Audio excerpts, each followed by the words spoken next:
then you have to have a numerator greater than the denominator. Exactly. Very good. High five.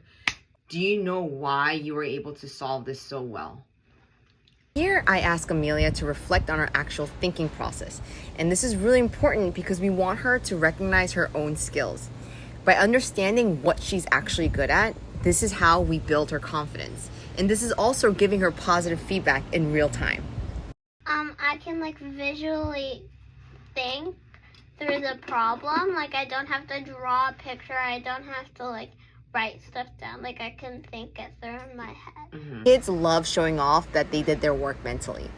I get it. I love that too. And while it is a strength at times, it does have its limitations. And I want Amelia to understand that every strength has its limitations and it can't be solely relied on. And depending on the circumstance, she can benefit from writing on her thoughts and showing her work. But I want her to come up with this realization on her own so that it becomes more meaningful for her. Now, sometimes a person who has that gift gets easily frustrated. Why do you think that is? Because they might forget a part and then get it wrong. Be like, oh, why did I do everything wrong?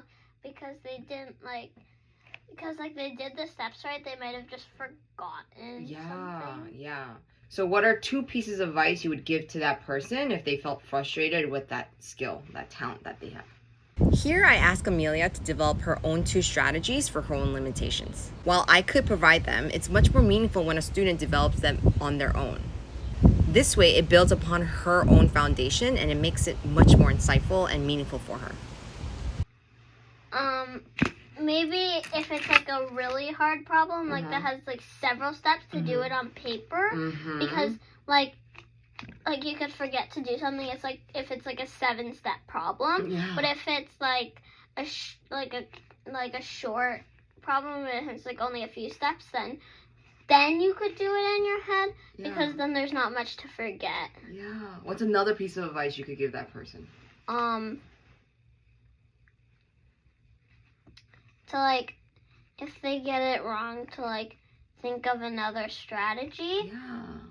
They might have not used the most efficient strategy. Yeah. They might not have used the best strategy for themselves. Yeah, very good. Those are awesome. Look at you. That's another skill. You're so good at giving advice.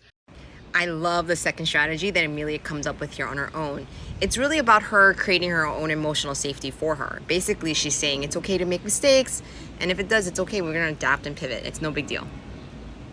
This is actually something we've been working on with Amelia, to not be so afraid of making mistakes, because how else do we learn? We learn from being in the unknown and being okay with making mistakes. And this is what holistic tutoring is. It's a holistic approach that promotes a much deeper understanding of oneself first, and then others, and then the rest of the world. And this kind of learning encourages a lifelong passion to learn. Amelia's falling in love with the process of learning rather than just being right all the time. This also prepares Amelia to thrive in an ever-changing world.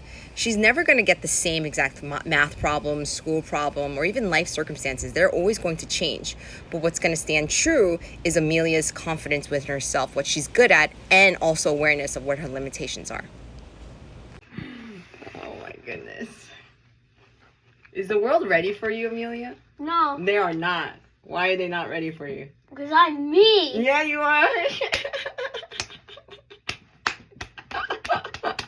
Yeah, baby.